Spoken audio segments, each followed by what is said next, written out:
दुनिया में आस्तिक का प्रत्येक धर्म में काफी सम्मान है। सुप्रख्यात लेखक, चिंतक, वक्ता पंडित सुरेंद्र कुमार शर्मा बाबूजी के धारावाहिक लेख की चौथी किस्त हम आज वर्ल्ड एक्सप्रेस में प्रसारित कर रहे हैं। आपकी प्रतिक्रियाओं का स्वागत है। लेख इस प्रकार है। संस्कृत शब्द अस्ति का अर्थ वह है, इसलिए उस पर ब्रह्म निराकार शक्ति के अस्तित्व को मानने वाला आस्तिक कहलाता है। जगत में अल्लाह की मौजूदगी को मानने वाला ही मुसलमान कहलाया।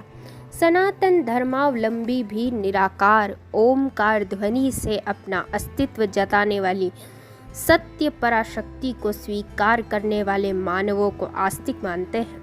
मजहबे इस्लाम में सर्वव्यापक परमात्मा अल्लाह की व्यापकता, अजरता, अमरता को मानने वाले पंथ मजहब का नाम इस्लाम और उन अल्लाह से मिली किताब कुरान शरीफ में लिखी प्रत्येक आयत पर अपना ईमान लाकर मुकम्मिल यकीन करते हुए उस पर अमल करने वालों को मुसलमान नाम दिया।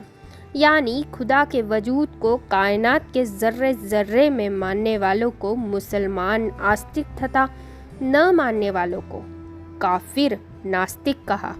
हजारों वर्ष पहले लिखे गए सनातनी धर्म ग्रंथों, वेद, उपनिषद, शास्त्र आदि में भी इसी प्रकार का भेद आस्तिक और नास्तिक का दर्शाया है। जगत में यह सर्वज्ञात है कि सृष्टि सृजन के प्रारंभिक आदिकाल में अखिल ब्रह्मांड का ज्ञान देने वाले दिव्य ग्रंथ वेद हैं, जिनमें ब्रह्मांड के विषय में बताया है कि एक हिरण्य गर्भ में विखंडन होने के पश्चात सहस्त्रों सौर जगत, सहस्त्रों नक्षत्र, सहस्त्रों ग्रहों का अस्तित्व प्रकट हुआ। उसी के परिणाम में हमारी पृथ्वी ग्रह का भी वजूद प्रत्यक्ष हुआ। हमारी पृथ्वी पर सृष्टि सृजन और प्रलय के बीच के 4 युगों में वनस्पति, प्राणी और मानवों के जीवन विस्तार, विकास और उनमें ज्ञान प्रसार का क्रमिक विकास वर्णन इन आदि युग के साहित्य वेदों में वर्णित है।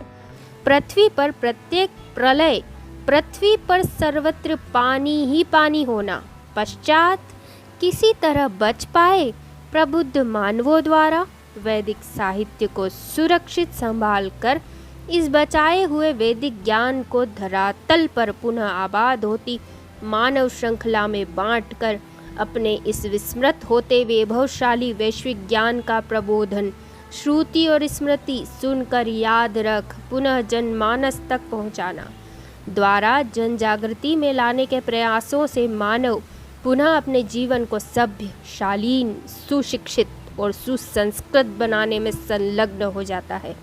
देखिए ऋग्वेद की एक ऋचा।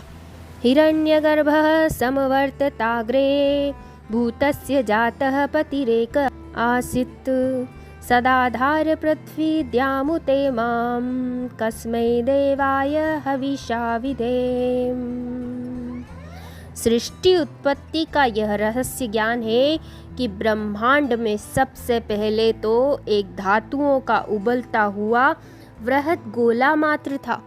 उसी के विखंडित होने के कारण उसी में से पृथ्वी और आकाशीय ग्रह पिंड प्रकट हुए। इन सभी ग्रह पिंडों को प्रकट करने वाला जनक तो एक ही था। पृथ्वी और तमाम ग्रह पिंड ये सभी आकाशीय शून्य में अपने सत के आधार पर टिके होकर विद्यमान है और बताया कि ऐसे ब्रह्मांड में इन ग्रह पिंडों को अपने सत पर आधार देकर पृथ्वी पर सृष्टि रचना करने वाली दिव्य शक्ति का हम उपकार मानकर कैसे और किस विधि से उनका गुणगान करें और कैसे उनका आभार माने।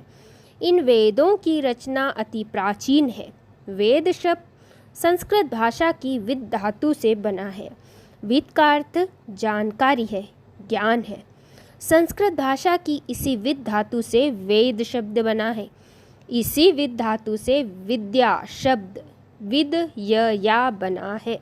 इसी विद धातु से विद्वान शब्द बना है, अर्थात जिसे सत्य का ज्ञान हो उसे विद्वान कहते हैं।